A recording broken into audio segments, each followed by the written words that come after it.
사랑하는 수정동교회 성도 여러분, 안녕하십니까? 김병철 목사입니다. 4월 29일 목요일에 드리는 매일 묵상을 시작하겠습니다. 오늘 부르실 찬송가는 456장 거친 세상에서 실패하거든 입니다. 찬송은 형편에 따라 영상을 잠시 멈추시고 개인적으로 부르시기 바랍니다.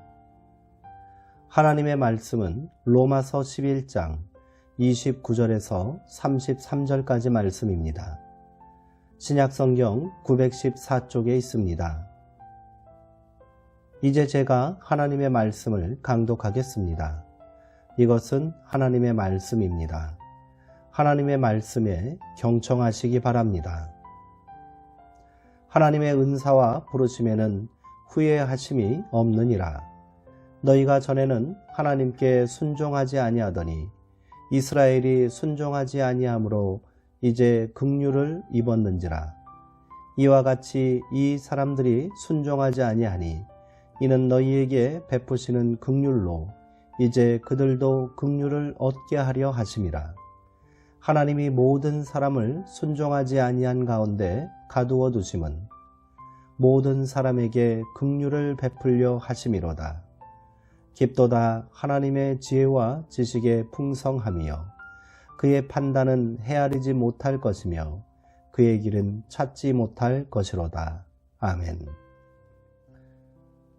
하나님은 후회하지 않으신다 라는 제목으로 묵상 말씀을 나누도록 하겠습니다. 살면서 후회를 하지 않는 사람이 있을까요?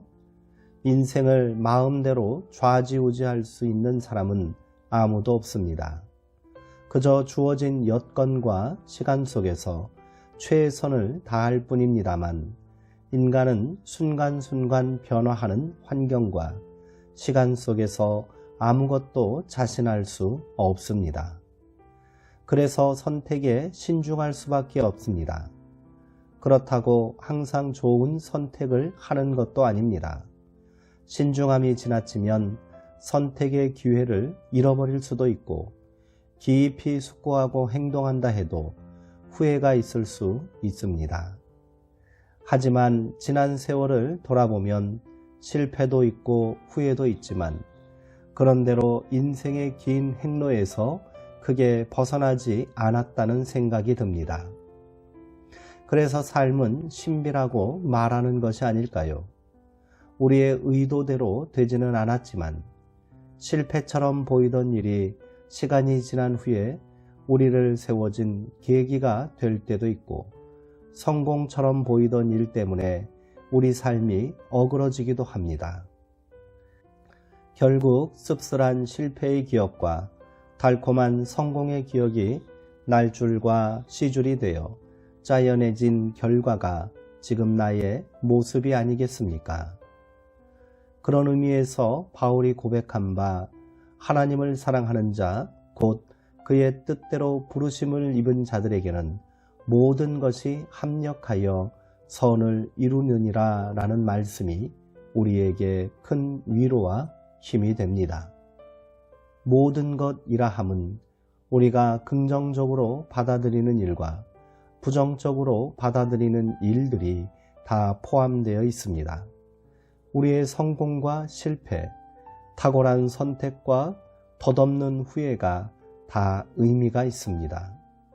죄와 허물과 실수투성이 삶이라 해도 그것을 하나님께 맡길 때 하나님은 그 삶을 통해 새로운 현실을 빚어 선함을 창조하시는 분이십니다. 유대인들은 하나님의 택하심을 받은 백성이라는 자부심 속에 살았습니다.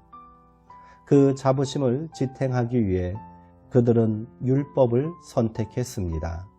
그 선택에 후회가 없도록 자신들의 신념과 믿음을 부정하는 듯한 예수님을 배척하고 결국 그를 십자가에 매달았습니다.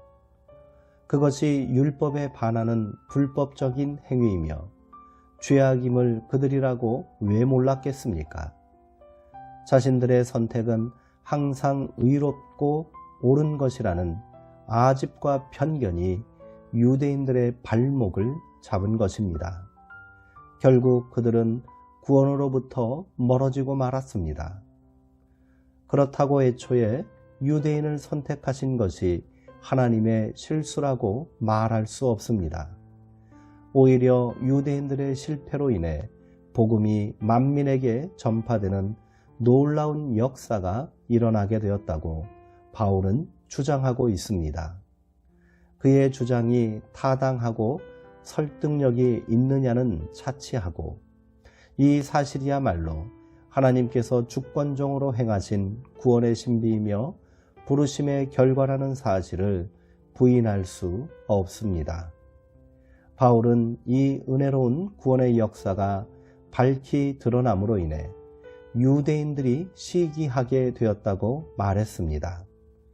그들의 시기심은 결국 자신들의 선택이 잘못되었다는 정직한 후회가 될 것이고 궁극적으로 그들도 구원의 빛으로 나오게 되는 선한 역사가 될 것이라고 믿었습니다.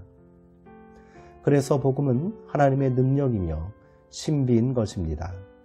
바울은 이 놀라운 하나님의 섭리를 이렇게 고백했습니다. 하나님의 은사와 부르심에는 후회하심이 없느니라. 아멘. 이 다함 없는 은혜가 우리 삶을 지탱하는 힘이 됩니다. 우리가 여전히 하나님의 은혜를 사모하고 부르심을 거절하지 않는다면 때로 실수하고 때로 순종하지 아니할지라도 하나님은 후회하지 않으십니다. 그 선택을 철회하지 않으시고 오히려 더 큰 긍휼을 베풀어 주십니다. 우리는 그 은혜를 다 깨달을 수 없습니다. 다 알지 못하고 다 고백하지 못할지라도 하나님의 한결같은 은혜와 사랑은 우리를 오늘도 구원의 길로 한 걸음 더 나아가게 하는 줄 믿습니다. 그렇게 우리 바울의 찬가를 같은 믿음으로 노래하며 오직 하나님께만 영광 돌리는 삶을 살기로 결단합시다. 깊도다 하나님의 지혜와 지식에 풍성하며 그의 판단은 헤아리지 못할 것이며 그의 길은 찾지 못할 것이로다. 누가 주의 마음을 알았느냐? 누가 그의 모사가 되었느냐? 누가 주께 먼저 드려서 갚으심을 받겠느냐? 이는 만물이 주에게서 나오고 주로 말미암고 주에게로 돌아감이라. 그에게 영광이 세세에 있을지어다. 아멘. 기도하시겠습니다. 하나님, 표대이신 주님을 바라보며 걷는다 하면서도 한눈을 팔 때가 많습니다. 방심한 사이에 우리는 마땅히 가야 할 길을 벗어나 엉뚱한 길로 나아가곤 합니다. 어느 순간 화들짝 놀라 삶의 방향을 되돌려 보려 하지만 이미 몸과 마음에 밴 습성이 우리를 놓아주질 않습니다. 우리를 바른 길로 되돌려 주실 분은 주님뿐이십니다. 가시나무로 길을 막고 담을 둘러쳐서라도 우리가 헛된 것들을 따라가지 않도록 지켜주십시오. 주님, 더디더라도 주님을 따라 걷고 싶습니다. 우리를 버리지 말아 주옵소서. 결코 철회되지 않는 하나님의 부르심이 우리 믿음의 나태함과 삶의 방종함이 되지 않게 하옵소서. 예수님의 이름으로 기도하옵나이다. 아멘. 이상으로 오늘 묵상을 모두 마치겠습니다. 사랑하고 사모하는 성도님들, 오늘 하루도 평안하시고요. 주의 은총 가운데 강건하시기 바랍니다.